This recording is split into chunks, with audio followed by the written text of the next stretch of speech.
आज के इस वीडियो में क्लास 12 के भौतिक विज्ञान अभ्यास 10 में आज हम लोग पढ़ेंगे प्रकाश के ध्रुवण के महत्वपूर्ण न्यूमेरिकल। पिछले वीडियो में 5 महत्वपूर्ण प्रश्न बताया गया था जो हर साल के बोर्ड के एग्जाम में पूछा जाता है। तो आज भी 5 प्रश्न बताया जाएगा जो हर साल के बोर्ड के एग्जाम में पूछा जाता है। तो आप सभी विद्यार्थी इस वीडियो को पूरा जरूर देखिए। तो प्रश्न नंबर 1 से लेकर के प्रश्न नंबर 5 तक का यदि आप वीडियो नहीं देखे होंगे तो प्लेलिस्ट में वीडियो है, वहां से जाकर के वीडियो को देख सकते हैं। तो प्रश्न नंबर 6 है कि सूर्य का प्रकाश किसी कांच के मोटी प्लेट n बराबर 1.732 पर किस कोण पर आपतित हो कि परावर्तित प्रकाश पूर्णतः समतल ध्रुवित हो। n कांच का अपवर्तनांक है और n 60 अंश tan 60 अंश बराबर दिया गया है, 1.732 है। तो यहाँ पर जो है प्रश्न में जो है दिया गया है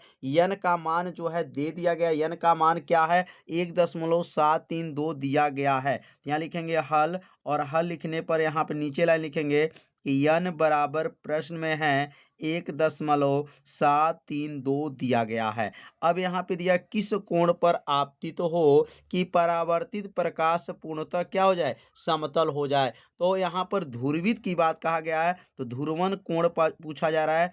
IP बराबर जो है इसमें क्या हो जाएगा, प्रश्नवाचक हो जाएगा। और यहाँ IP का सूत्र क्या होता है, तो यहाँ पर बूस्टर नाम के वैज्ञानिक ने सूत्र बनाए थे।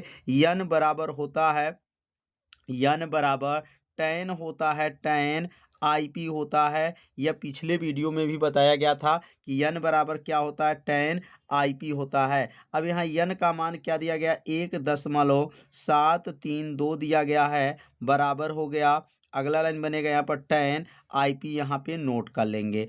अब यहाँ 1.732 किसका मान है, तो यह n का मान है 1.732। और यहाँ पे देख सकते हैं 1.732 एक किसका मान दिया गया, tan 60 अंश का मान दिया गया है। तो इसके स्थान पर क्या लिख सकते हैं, tan 60 अंश लिख सकते हैं, बराबर हो जाएगा tan हो जाएगा, और यहाँ लिखेंगे IP हो जाएगा। अब यहाँ लिखेंगे तुलना करने पर, अब ये tan 60 कहाँ से आ गया, क्योंकि 1.732 किसका मान है, तो tan 60 अंश का मान है, तो इसके स्थान पर tan 60 अंश लिख सकते हैं। अब लिखेंगे यहाँ पर तुलना करने पर, अब जब तुलना करेंगे तो IP के स्थान पर देखेंगे कितना अंश दिया गया है, तो यह tan है, tan हो गया, IP के जगह पर 60 अंश दिया गया है, तो यहाँ लिख लेंगे IP बराबर हो गया 60 अंश।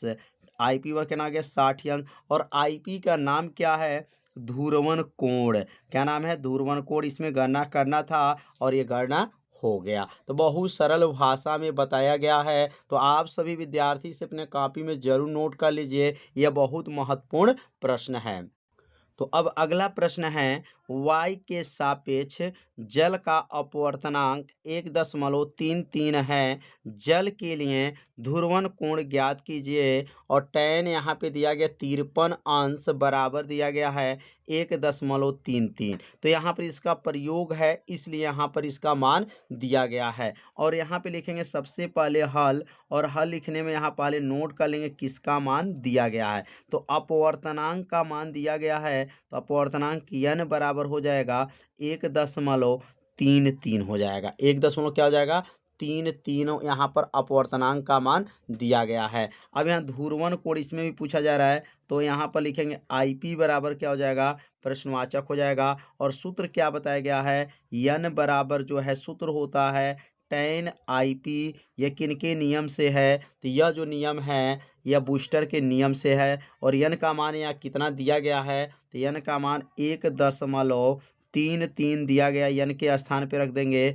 tan यहाँ पे उतर जाएगा, tan IP हो जाएगा। और 1.33 ये किसका मान है, तो 1.33 tan 53 अंश का मान है, तो यहाँ लिखेंगे tan 53 अंश हो जाएगा, बराबर हो जाएगा। और यहाँ लिखेंगे tan IP हो जाएगा। और यहाँ जब tan 53 यह मान किसका है, 1.33 ये किसका मान है, tan 53 अंश का यह मान है। अब यहाँ लिखेंगे तुलना करने पर, तुलना करने पर। अब यहाँ तुलना जब करेंगे तो यहाँ पे देखेंगे tan है IP के स्थान पर कितना हो जाएगा, तो IP बराबर हो जाएगा 53 अंश हो जाएगा। यहाँ IP मतलब 53 अंश का यहाँ पर कोण बन रहा है और IP का क्या नाम है, तो IP का ध्रुवण कोण नाम है। तो अब अगला प्रश्न है, तो इसे अपने कॉपी में आप सभी विद्यार्थी जरूर नोट भी करते चलिए। तो प्रश्न नंबर 8 है, किसी पारदर्शी का ध्रुवण कोण पहला दिया गया है 60 अंश है, दूसरा जो दिया गया है 30 अंश है, तो माध्यम का अपवर्तनांक की गणना कीजिए। तो यहाँ अपवर्तनांक की गणना करना है तो सबसे पहले जो है यहाँ लिखेंगे हल लिख लेंगे। पहला जो कोण दिया गया ध्रुवण कोण, पहला कोण IP बराबर कितना दिया गया है, 60 अंश दिया गया है। यहाँ पर दो प्रश्न नोट कर लेंगे, पहला भी हल हो रहा है। IP बराबर प्रश्नवाचक हो गया और n बराबर जो है प्रश्नवाचक हो जाएगा। IP बराबर 60 अंश दिया गया है और n बराबर क्या हो गया, प्रश्नवाचक हो गया। IP का नाम क्या है, ध्रुवण कोण है और ध्रुवण कोण इसमें कितना दिया गया, पहला 60 अंश है। तो यहाँ पर n का सूत्र होता है, n बराबर लिखेंगे यहाँ पर tan और यहाँ का लिखेंगे IP होता है। अब n बराबर, इसमें n का मान पूछा जा रहा है तो लिखेंगे यहाँ पर tan, IP के जगह पे क्या है 60 अंश दिया गया है। n बराबर tan 60 अंश का मान क्या होता है, तो tan 60 अंश का मान करनी में 3 होता है। तो यहाँ अपवर्तनांक की क्या हो गया, गणना हो गया। तो इसमें पहला प्रश्न जो है हल हो चुका। अब दूसरा प्रश्न यहाँ हल करेंगे। तो यहाँ दूसरा प्रश्न में अब कितना ध्रुवण कोण दिया गया है, तो ध्रुवण कोण इसमें जो दिया गया है 30 अंश दिया गया है। कितना है, 30 अंश। तो यहाँ लिखेंगे ये IP बराबर लिखेंगे, IP बराबर 30 अंश जो है इसमें दिया गया है। पहला में 60 अंश दिया गया था और दूसरा में जो है 30 अंश दिया गया है। अब n बराबर क्या हो जाएगा, प्रश्नवाचक हो जाएगा। अब n का सूत्र क्या होता है, n बराबर हो जाएगा tan IP हो जाएगा। अब IP के स्थान पर क्या लिखेंगे, tan, यहाँ लिख लेंगे 30 अंश हो जाएगा। n बराबर, और tan 30 अंश का मान आप सभी विद्यार्थी जानते होंगे क्या होता है, 1/करनी में 3 होता है। यह किनका मान है, तो यह मान जो निकला है tan 30 अंश का मान निकल गया। तो उम्मीद करते हैं आप सभी विद्यार्थियों को यह प्रश्न अच्छे से समझ में आ रहा होगा। तो अब सीखेंगे प्रश्न नंबर 9। तो प्रश्न नंबर 9 है, किसी माध्यम के लिए क्रांति कोण 45 अंश है। अब यहाँ पर क्रांति कोण दिया है, याद रखेंगे क्रांति कोण का मान 45 अंश है, तो ध्रुवण कोण कितना होगा। तो यहाँ क्रांति कोण को किससे प्रदर्शित करते हैं, तो क्रांति कोण को C से प्रदर्शित करते हैं और यहाँ लिखेंगे हल, और हल लिखने के बाद से लिखेंगे C बराबर जो इसमें दिया गया है 45 अंश का कोण बन रहा है। कितने अंश का, 45 अंश का कोण बन रहा है। ध्रुवण कोण इसमें पूछा जा रहा है तो IP बराबर जो है प्रश्नवाचक हो जाएगा। अब यहाँ क्रांति कोण के सहायता से पहले अपवर्तनांक की गणना करेंगे और जब अपवर्तनांक का मान निकल जाएगा तब जाकर के ध्रुवण कोण का प्रयोग करेंगे। तो यहाँ पर स्नेल के नियम से अगर देखेंगे तो n बराबर होता है कोसेक C होता है। क्या होता है, कोसेक C होता है और C क्या है, क्रांति कोण होता है। अगला लाइन बनेगा n बराबर हो जाएगा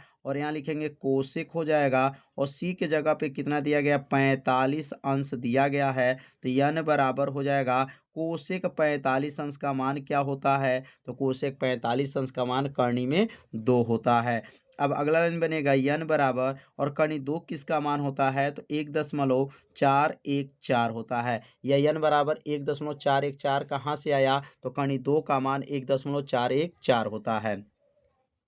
अब यहाँ पे लिखेंगे बूस्टर के नियम से देखा जाए तो यहाँ लिखेंगे बूस्टर के नियम से सूत्र क्या होता है, तो बूस्टर का नियम क्या बना हुआ है, तो लिखेंगे n बराबर होता है, n बराबर tan IP होता है। क्या होता है, tan IP होता है। यह किनका नियम है, बूस्टर के नियम से है। अब n का मान निकल चुका है, किसके सहायता से, क्रांति कोण के सहायता से मान निकल गया है। तो 1.414 जो है n के स्थान पे रख लेंगे और अगला लाइन बनेगा tan IP हो जाएगा।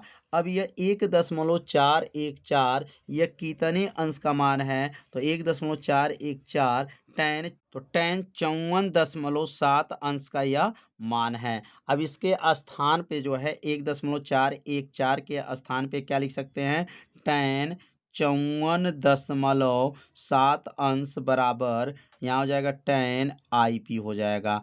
अब यह जो है tan 54.7 किसके बराबर 1.414 जो है यह tan 54.7 यह प्रश्न में आपको मिला रहेगा, प्रश्न में दिया रहेगा, तभी तो उसका मान रख पाएंगे, नहीं तो आपको यह मान आपको याद नहीं है। तो यह प्रश्न में आपको दिया रहेगा कोष्टक में बना करके कि यह किसका मान है। अब यहाँ लिखेंगे tan हो गया और यहाँ लिखेंगे तुलना करने पर, क्या लिखेंगे तुलना करने पर। अब जब तुलना करेंगे तो tan हट जाएगा और IP के स्थान पर क्या होगा, IP के स्थान पे लिखेंगे 54.7 अंश हो जाएगा। अब यही इसका मान आ गया। तो IP का नाम क्या है, ध्रुवण कोण है और इसमें ध्रुवण कोण की गणना करना था। तो आप सभी विद्यार्थी अच्छे से समझ लिए होंगे। इस सूत्र में, इस सवाल में जो है दो सूत्र का प्रयोग किया गया है। एक जो है क्रांति कोण और अपवर्तनांक में संबंध स्थापित जो किया गया था स्नेल के नियम से, और एक बूस्टर के नियम का प्रयोग किया गया है। अब इसी प्रकार जो है एक प्रश्न आप सभी विद्यार्थियों को दिया जाएगा और इसको हल करके जो है कमेंट बॉक्स में इसका आंसर जरूर बताइएगा। तो प्रश्न आप सभी विद्यार्थी नोट कर लीजिए कि किसी माध्यम के लिए क्रांति कोण जो है 60 अंश है, ध्रुवण कोण कितना होगा। तो किसी माध्यम के लिए क्रांति कोण कितना है, 90 अंश है, मतलब C का मान 90 अंश है। तो IP का गणना करना, IP मतलब ध्रुवण कोण की गणना करना है। तो इसे हल करके आप सभी विद्यार्थी कमेंट बॉक्स में जरूर इसका आंसर बताइएगा। तो आज का ये वीडियो कैसा लगा आप सभी विद्यार्थी जरूर कमेंट कीजिए, वीडियो को लाइक कर दीजिए और चैनल पे यदि आप पहली बार आए होंगे तो चैनल को सब्सक्राइब जरूर कर लीजिए। तो मिलते हैं अब अगले भाग में, तब तक के लिए सभी विद्यार्थियों को नमस्कार।